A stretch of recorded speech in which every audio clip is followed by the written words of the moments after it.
मेरे प्यारे साथियों, आप सभी को नमस्कार। कैसे हैं आप सभी? क्या हाल चाल है आप सभी के?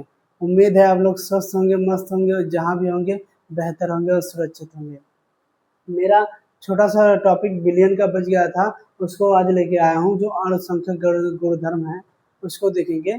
वीडियो को शुरू होने से पहले थोड़ा सा बता दें कि हमारे वीडियो की क्वालिटी बहुत लो जा रही है।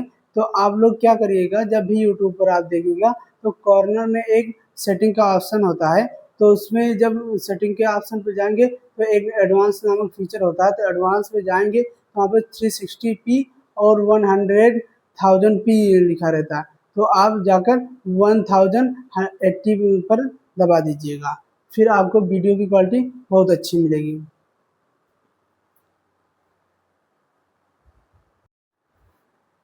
तो चलिए अब शुरू करते हैं। हमारा क्या टॉपिक है? अणुसंख्यक गुणधर्म, जिसे इंग्लिश में बोले तो कोलिगेटिव प्रॉपर्टी कहते हैं। ये क्या होता है आइए देखते हैं परिभाषा से।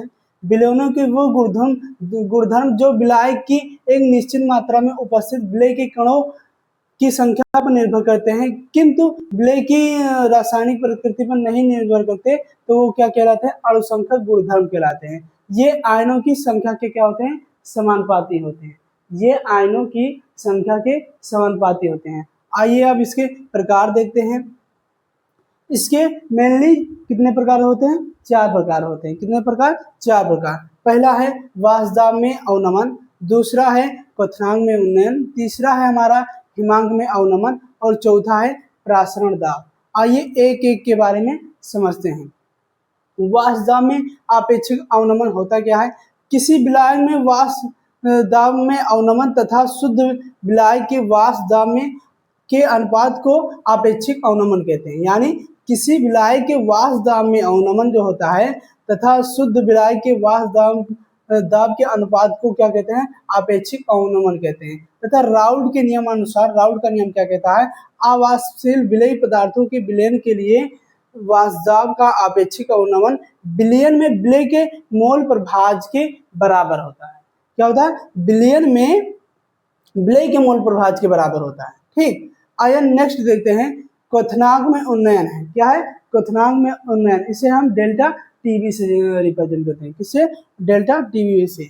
ये होता है किसी शुद्ध विलायक में अवाष्पशील विलय, मतलब कोई आप शुद्ध विलायक ले लो, उसमें अवाष्पशील विलय ले लो, को घोलने पर विलयन का वाष्प दाब कम हो जाता है, जिसके कारण विलयन का क्वथनांक बढ़ जाता है और किसी विलायक के क्वथनांक में उत्पन्न वृद्धि को क्या कहते हैं? विलायक का क्वथनांक कहते हैं या क्वथनांक कहा जाता है। देखिए आइए देखते हैं क्या होता है।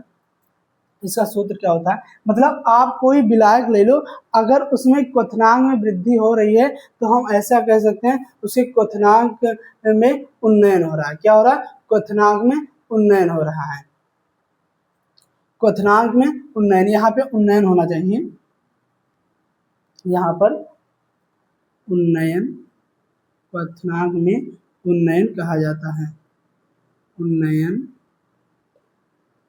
कहा जाता है। आइए एक एक का सूत्र देखते हैं।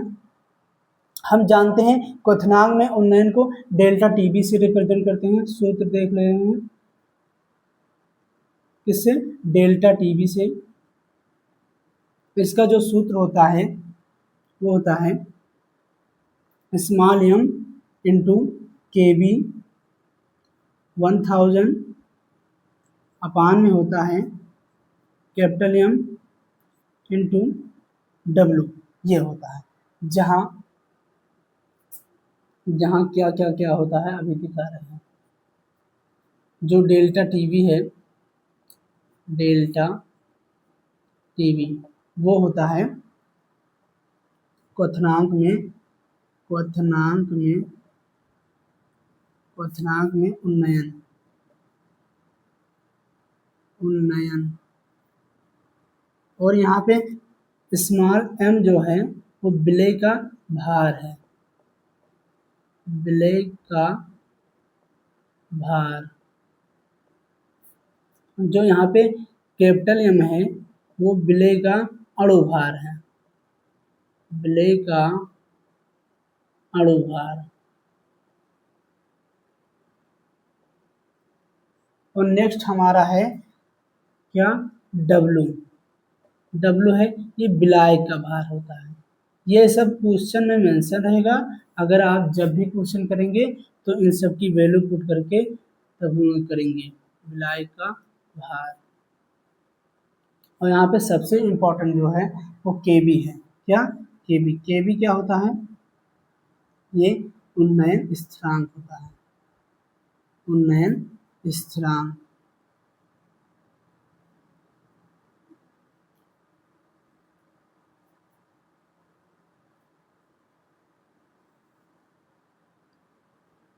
ये आपका सूत्र निकल के आ गया।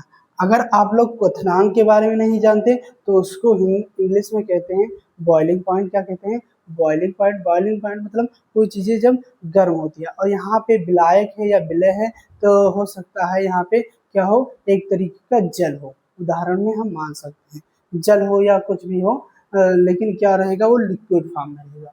आइए हम नेक्स्ट देखते हैं हिमांक में अवनमन। ये क्या होता है, हिमांक का मेरा मतलब पहले समझो। इसका मतलब होता है फ्रीजिंग पॉइंट। क्या, फ्रीजिंग पॉइंट मतलब किसी चीज का जमना हुआ, ठीक। और अवनमन मतलब कमी, मतलब उसमें कमी आ रही है। तो आइए पहले वो देखते हैं परिभाषा।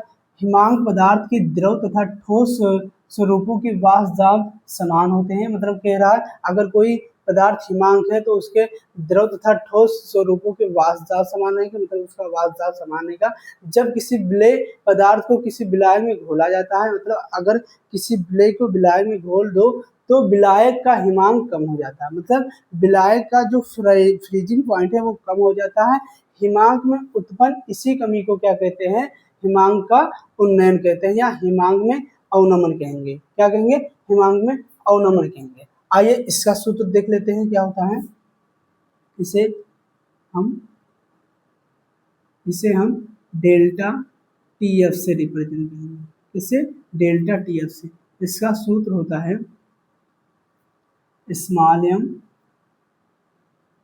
इंटू के एफ इंटू 1000 अपान में क्या होता है, कैपिटल एम इंटू डब्ल्यू होगा। जहाँ पे आप लोग जानते हो जो डेल्टा टी एफ है वो हिमांक में क्या है, अवनमन है। हिमांक में अवनमन है। यहाँ पे यम क्या है, स्मॉल एम, ये होता है विलेय का भार होता है, विलेय का भार। नेक्स्ट हमारा कैपिटल एम जो है ये विलायक का भार होता है, वो विलेय का अणु भार होता है, विलेय का अणु भार, विलेय का अणु भार होता है। डब्ल्यू हमारा जो है यहाँ पे विलायक का भार होता है। क्या होता है, विलायक का भार। ये विलायक का भार होगा।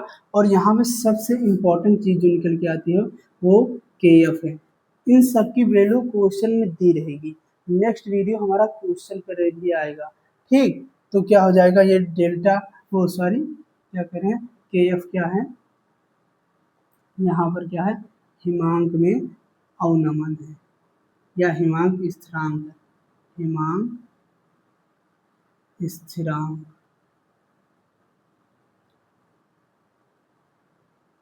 अब जो हमारा चौथा होता है वो प्रासरण दाब होता है। क्या होता है, प्रासरण दाब। ये क्या होता है, किसी शुद्ध विलायक में विलयन में, किसी शुद्ध विलायक से विलयन में, आप कोई शुद्ध विलायक लो उससे क्या विलयन में, अथवा एक तनु, तनु मतलब होता है, मतलब हल्का होता है, एक तनु विलयन में सांद्र विलयन में अर्धपारगम झिल्ली के द्वारा विलायक का स्वतः प्रवाह प्रासरण कहलाता है। मतलब कोई विलायक है उसमें विलयन भी है। अब देखो विलायक से ही विलयन बना रहता है, तो उसमें एक तनु ले लो, एक सांद्र, और किसी अर्धपारगम्य झिल्ली द्वारा अगर उसमें स्वतः प्रवाह हो रहा है तो वो क्या कहलाता है, प्रासरण कहलाता है। तथा किसी विलयन का प्रासरण दाब उस बाह्य दाब के बराबर माना जा सकता है जिसे क्या कहते हैं, विलयन पर आरोपित करने पर प्रसारण की क्रिया रुक जाती है। मतलब अगर वाह कोई दाब लगता है तो वहां पे क्या होता है, प्रसारण की क्रिया ही रुक जाती है। इसका जो सूत्र होता है वो होता है सूत्र। आइए देखते हैं सूत्र क्या होता है।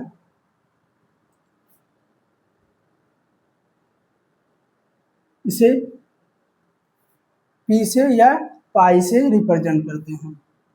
इसका जो सूत्र होता है CRT होता है। जहां पर जहां पर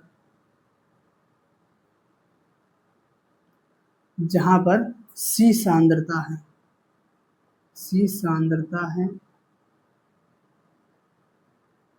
R गैस नियतांक है।